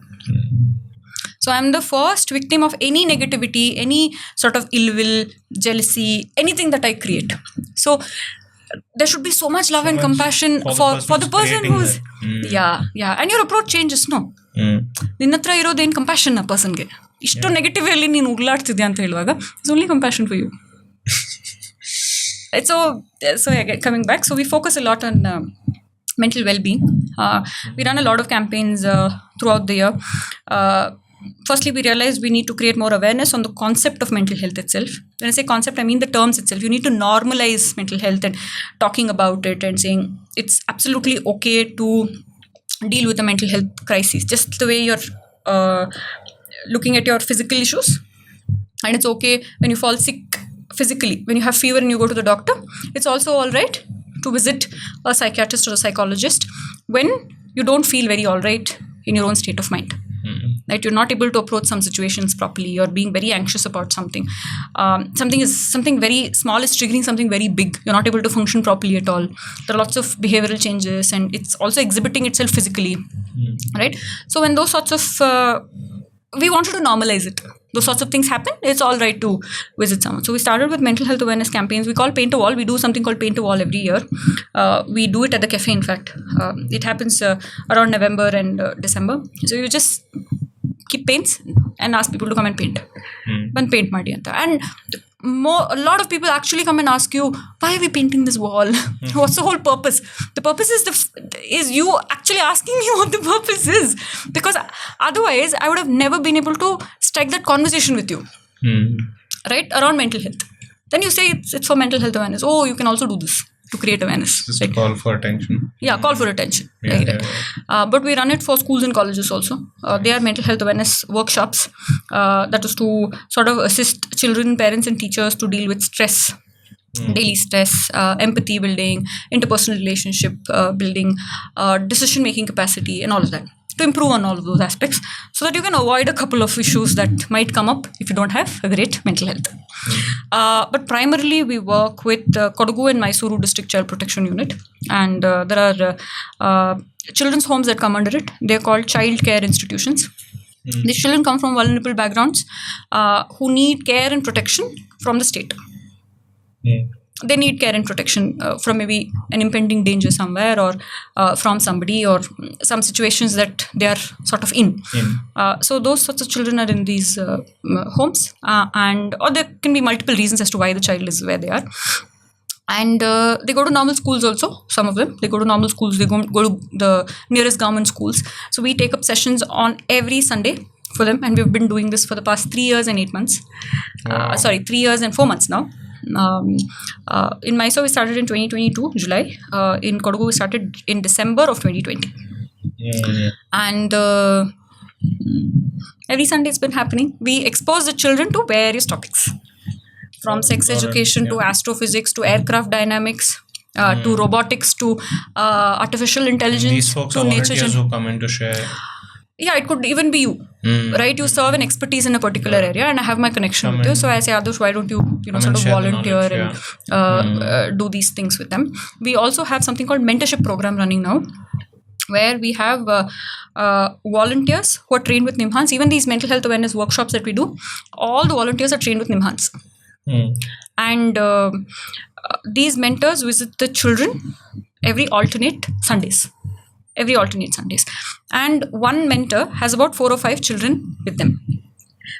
So they conduct those workshops, right, to build their psychological, emotional, social resilience. So they're able to give attention to those children, complete attention to those children, instead of doing it at one go and saying you ella activities na hing madodu for about 100 children or 70 children or whatever. We wanted each child to get that attention, and these mentors also have a sort of a report of sorts where let's say there is a child day. How is the child performing? Andre, how did the child receive that activity? Did the child interact with the others? Is there some improvement in confidence? Is the child opening up and speaking and stuff like that? So that has also improved the child's interaction with the other resource persons who come, because we saw that there was a drawback to the model we were following. As in every Sunday ಯಾರೋ ಬಂದು ಹೇಳ್ಕೊಟ್ಟು discuss ಮಾಡಿ ಹೋಗ್ತಾ ಇದ್ದಾರೆ, but we are not able to get feedback, and it became impossible for us to reach so many children. Like, where is the time? Because we also have a designated time. Where is the time to actually reach to each child and ask, are you liking this session, or is this the session you want more of, or is this the area that you're actually interested in? It became impossible for us.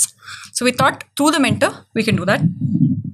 And also we conduct reading sessions for them once in a month, but we also try to, if we cannot do it once in a month, alternative months we try to do it, so they can improve on their communication. That is their English speaking ability. By that we don't mean any other language is great or not great, but but we know that if the child wants to get into some company or somewhere else, they will need to know some parts of English at least to say I am fine, thank you, how are you, something. And they've greatly improved. I mean, you don't get drained doing this work. Earlier yes, when I had little awareness, yes, but there's now so much suffering and there's so much pain, and should get to you sometimes. But you've also come to a stage where you're accepting it as it is, no? You also know that it will pass, and in fact you should be grateful that you've come in somewhere, that you're able to do something. You're doing your bit and you're doing your best at it. It's not like you say nan ಮಾಡ್ತೀನಿ next year ಮಾಡ್ತೀನಿ hang ಮಾಡ್ತೀನಿ ಹಿಂಗ್ ಮಾಡಿ. You're doing it, you're already in the pursuit of doing it. So pain is there, I accept it, it's also going to pass. So how can I elevate it? How can I be an instrument to elevate it? Where did the name The Wheel Cafe come from? It actually came from Vipassana. What? So we had forgotten about the cafe. We said, no, after COVID, and all the bans but restrictions were lifted. We said, no, we don't think we are going to go ahead with this. It's not going to work. Yeah, so maybe we are not in that space anymore. 2021, I went to Vipassana and I said, in Vipassana, it's called Dhamma. Dhamma is dharma, basically, way of life. And it has the wheel symbol.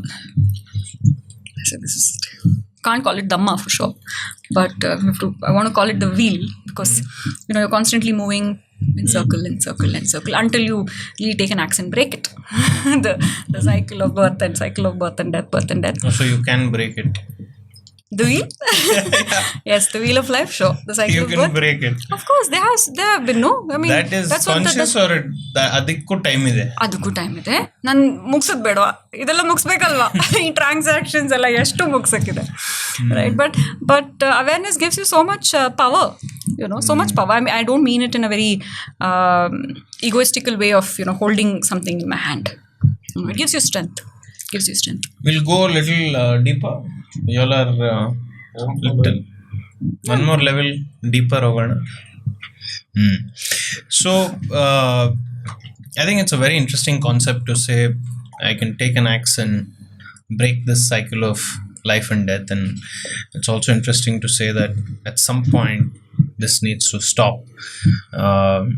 It also then raises the question that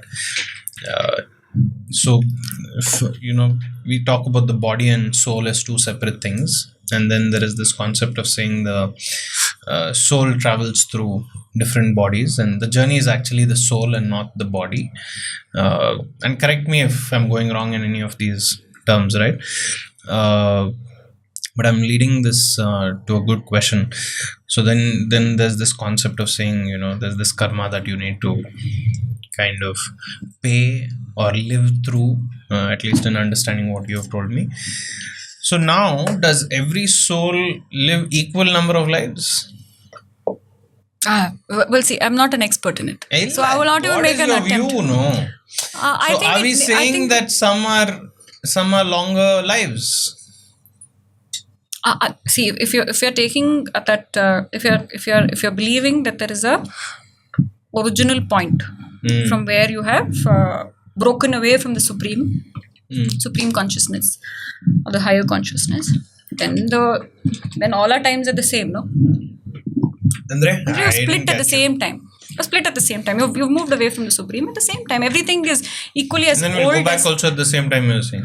That may really depend. That may really depend on how you're progressing. Then I'm saying, you're saying what you're saying is some are longer than the others. Could be. Yeah. Could be. Then that's very much the fact. It does seem like it. But that is in the concept does seem like some of us are here to stay longer. I don't know. Chance.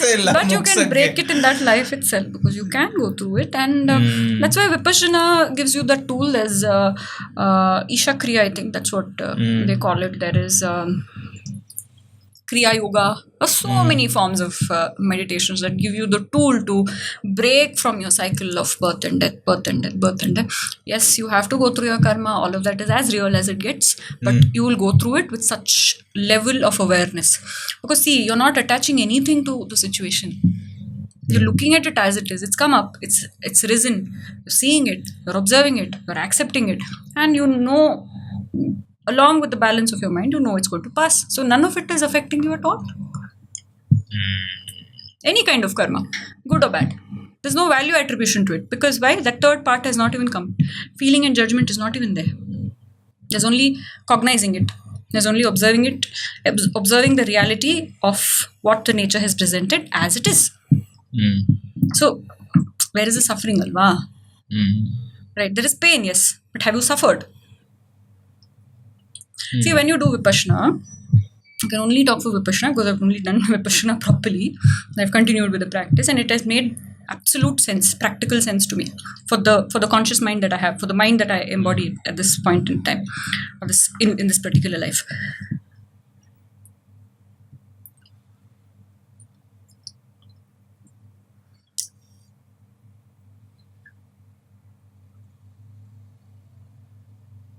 You attain a certain balance, okay? Then you observe the very passing of everything as it is. So you see the nature of it to be the same. The nature of whatever has presented itself has been of arising and passing at great rapidity. And you reach a stage in meditation, in all kinds of meditation, if you seriously practice all kinds of meditation, where the observer becomes the observed. The observer becomes the observed, and you experience complete oneness. Okay? You only realize, you come to experience, and with experiential understanding, that I am nothing but vibration. Nothing but vibration. Just vibration. There is no solidity at all. Anywhere. I am mere vibration. Yeah. There's a consciousness inside me. There is a mind, and there is matter. It's all come together, and there is a life. But this life, what is this life? It's only vibration. And somehow it always seems to me that when that thought, and again, right, one is understanding it and one is experiencing it. When you experience that thought to its fullest, I feel like you really do feel liberated. There is no thought. There's no thought. Okay. You go beyond, because thought is also a component of your mind. But liberation is a thought. It's not a thought. Liberation, it's not just a thought. It's a way of life, you're saying.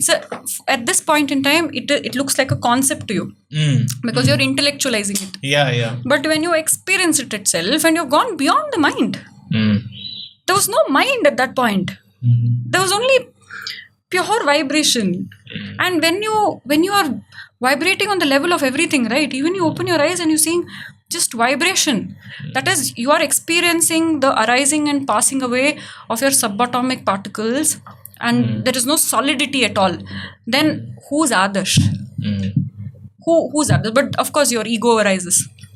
Immediately the the unconscious mind is going to push your ego up and say, hey, ಏನಾಗ್ತಿದೆ? I have identified with this name and form for so long, and suddenly I'm just a vibration. I have no solidity. I have no structure. You can't take it away. So I'm going to come back. I'm going to bring all kinds of unpleasant things up. All kinds of unpleasant things up. But when you reach that level, Lala, when you will, in time, everybody does.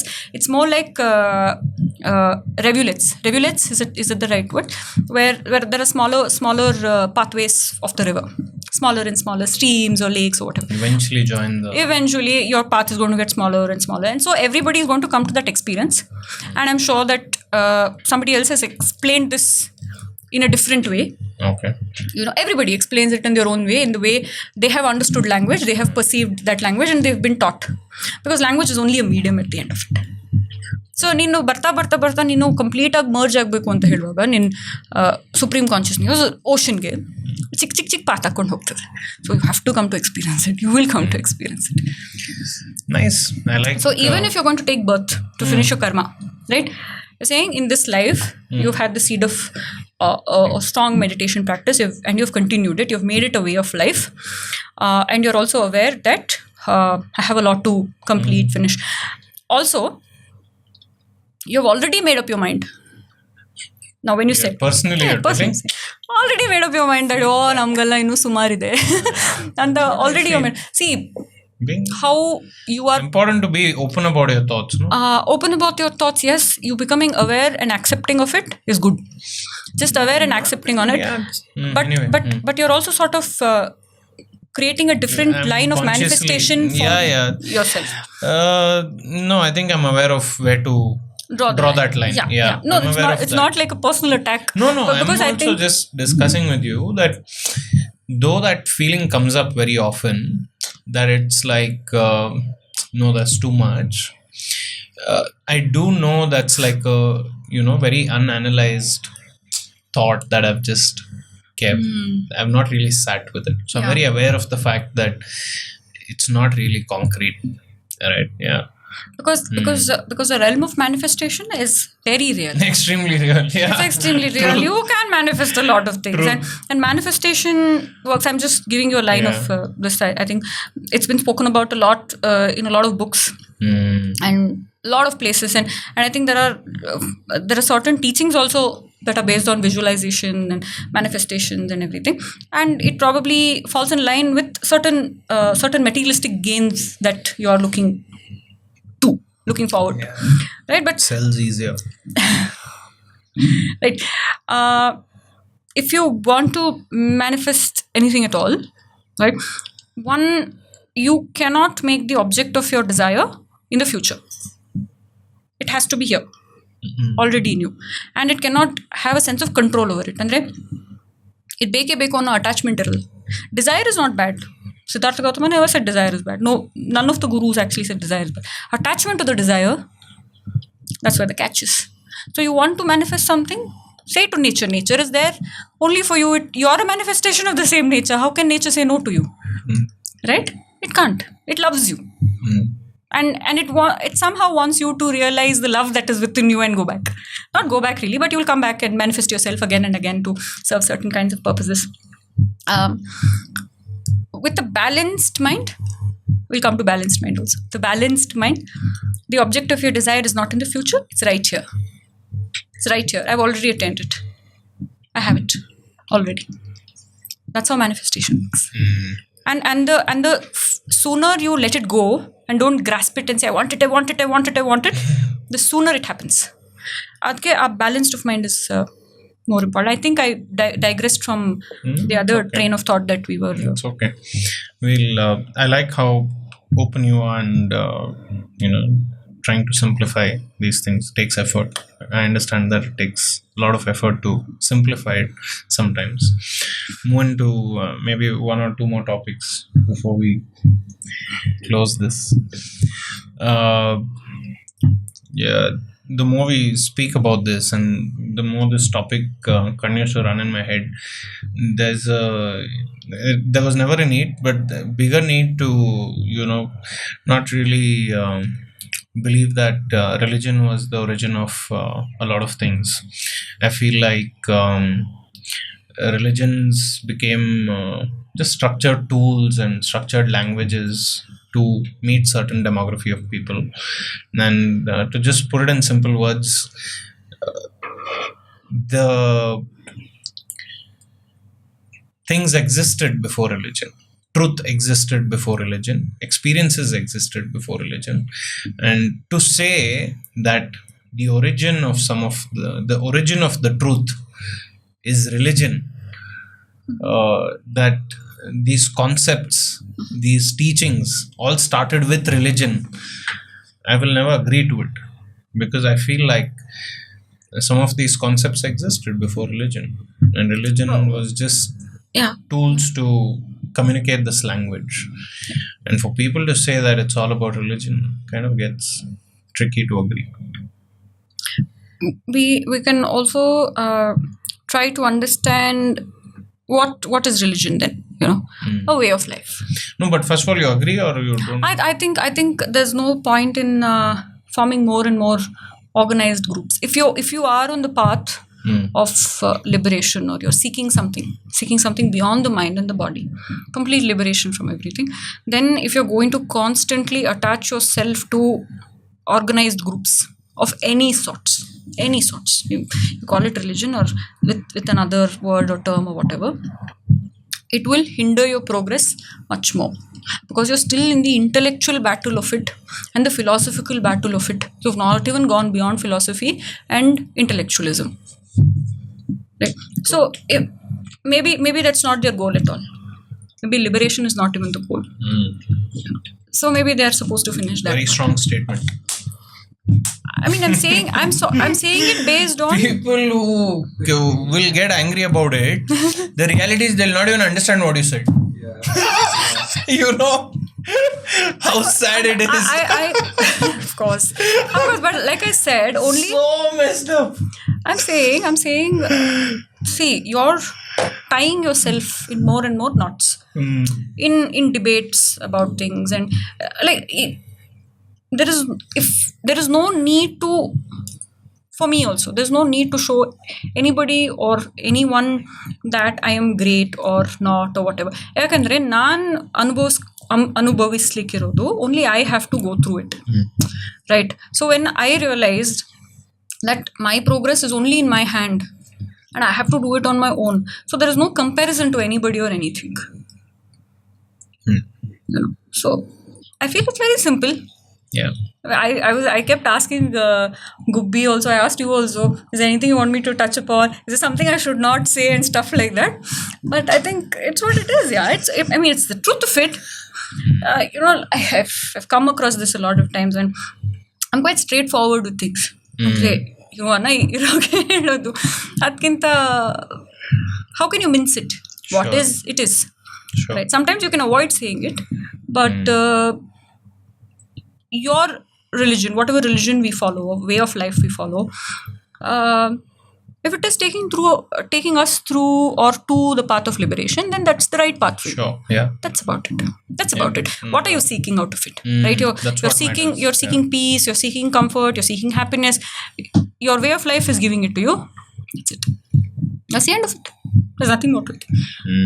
Andre, I feel when you come out to fight, when you want to establish yourself as superior to something else, you've already thought that everything exists outside of me, one. And second, my battle is with the outside world. Right? And I feel it does come from a place of fear as well. Okay. When you're battling it out with someone else. Because meditation takes you so deep within that you completely come to understand that there was nothing outside of me. My unconscious is reacting. This is a habit pattern of my mind, and that's where I digressed that time. When you're saying I have to finish my karma, so I have to take birth and come again, what you have done through your meditation process is that you have changed the habit pattern of your mind. That is, your mind is not reacting continuously, which means it is not accumulating more and more habit pattern. We call it sankhara, okay, habit pattern of the mind. It's also believed very, very. It's also quite true when you practice it, when you practice forms of meditation. The kind of mind you carry, at the time of your death. The mind you carry at the time of your death becomes the child of the next mind. Yeah. Agreed. So it comes along with a lot of your karma, with a lot of your sankhara, that is your habit pattern. So there is one thing that you can change. What is that? The habit pattern. And so many tools are given to you. So many different forms of meditation. So many teachers are there who are showing you the path. Just take that path. Yeah. It will ultimately, I think everybody will come around. Yeah. Everyone will come around. I think it's that time and age where we have to wake up. Finally. Yeah, it has to happen. I feel it's going to happen as well. In some video of Sadhguru, he was saying we are on the verge of probably, having the largest spiritual awakening for human species. Yeah. And we'll see that in this lifetime. Yeah. I don't know why he said that, but probably. We are. I also feel that way. I mean, I think lots of people who are on the path of their own meditation and who have even started. Yeah. Now, you see a lot of young people starting also, A lot of young people also starting. When you say there's misery and everything, a lot of people are also, that's why the Vipassana, these things are full so soon. Yeah. Because you've spread that sort of energy. Everybody knows, there are answers and I'm going to go find those answers. Even if that one seed is there, it will help. It will take you beyond. Yeah. Yeah. Yeah, if anything, I'm done pretty much. I'm pretty much done with my questions for this episode at least. But I think if anything, I wish to kind of achieve with conversations like this, right? Get people curious. Really, if we are able to get people curious, and I can personally say curiosity has saved me. The mundane life, if I've ever been able to escape it, the mundane thought processes and conversations, it's curiosity that has helped escape that nonsense that I cannot connect with. People sitting and talking about like the most trivial stuff. But that's like, trivial for what's the gift they got at a wedding, right? Like, and ensuring that if I had 1,000 rupees gift, bandre nanu 1,000 rupees gift kodtini. People spend an hour talking about this. There's a friend who, I just hope she doesn't listen into this. I don't know. I don't think she'll reach this part of the episode. You know what happens? So she gets married, and as usual, there's some woman on stage who are, given this duty to keep the cash. Some people give cash gift, no? And it goes missing. Now, I don't know how much has gone missing. I'm sure some amount has gone missing. But I meet her after the wedding for the first time, and there's so many amazing things to talk about. And the only thing she was talking about is the cash that went missing. It broke my heart. Because that's the stronger habit pattern of the mind. No, the value attribution is to the money, so you're not able to see anything beyond it. It's such a misery. I mean, I think majority of people in most of our lives are that way. They get so stuck on very, very small things. Even we do. Yeah, 100%. 100%. Yeah. Gone beyond like that. But we also get stuck on it. Maybe our reaction rate is very, very less. Because you've had a sense of awareness or some sort of experiences in something that has changed a tremendous amount of thing in your conscious and unconscious mind. Yeah. So that's the point I want to bring out, right? Like being curious helps. It helps you look at things differently. It helps you look at things from a distance. Helps you be happier, I feel. Like the reason I sat here for 2 hours and listened to so much that you gave me is curiosity, I think, and it's wonderful. Thanks for coming in. No problem. What an episode, huh? 99th episode. It'll remain here for the years to come, and of course we'll have you on again and again over the years to document. But I think there's one point, Adarsh, because I kept mentioning balance of your mind multiple times, and I feel you cannot leave those sorts of things to ambiguity. Balance of the mind is when, if you have to look at it very physically, on a very physical level, it is the breath.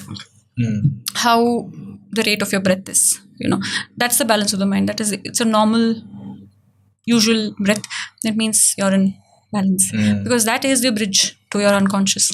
And that is what the Buddha also discovered. He discovered many different aspects, the subatomic particles that arise and pass away, that there is no solidity out in the world, and liberation is attainable by anybody who practices a serious form of meditation that goes deeper and deeper, does not get you in a loop of intellectual ideas or ideologies or anything. Debates.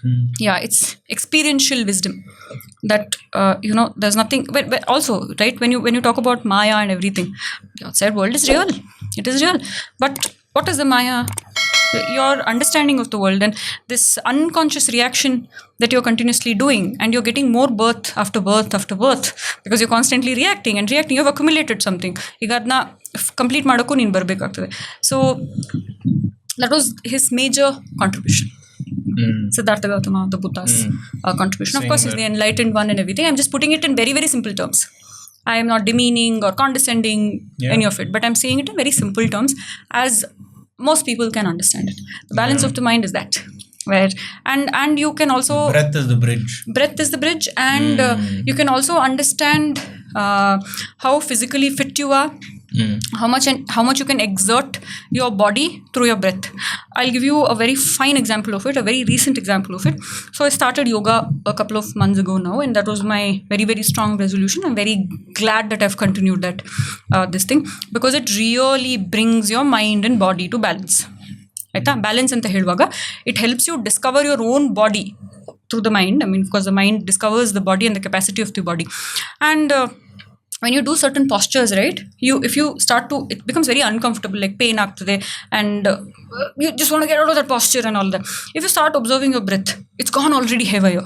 The unconscious mind has already started reacting, like nang beda. Of course, there are other sensations that you can observe, but breath, right? If you can normalize your breath, not regulate your breath, but just focus on it. Where can you focus? You focus on the nostril, the incoming and outgoing of the breath. You just observe it, cold idea, hot idea, whatever it is. Observe it as it is. Don't wish for something. Don't say, I should not want this, or I want this, or nothing. But observe it as it is. The breath will come under control, Boda. It'll become calmer. It'll become stable. And you'll also be able to continue the posture. Because the mind is in balance now. The mind is not reacting. So body has automatically said, okay, good to go. That is the balance of the mind that most people can attain. Also, there's something in mindfulness that they follow, which is called see, hear and feel. ಇದಕ್ಕೆ ನೀನು deeper ಲೆವೆಲ್ಗೆ ಹೋಗೋ ಅವಶ್ಯಕತೆ ಇಲ್ಲ. What ever U C, I see this object and I hear a certain thing, and this is the feeling I have. You can feel it anywhere on the body. You label it.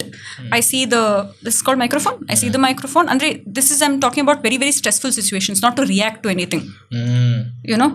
So I'm seeing this, or even in terms of bring you back to even in terms of extreme anxiety that you would feel. What am I seeing? The first thing that I'm seeing is a bottle. Okay. And then what am I hearing? I'm hearing the sound of the fan or whatever. And the third thing, what am I feeling? Okay, my breath is this thing. I'm feeling a pain in my chest or whatever. I feel, my thought is racing. I'm aware. You come back to that. You follow that.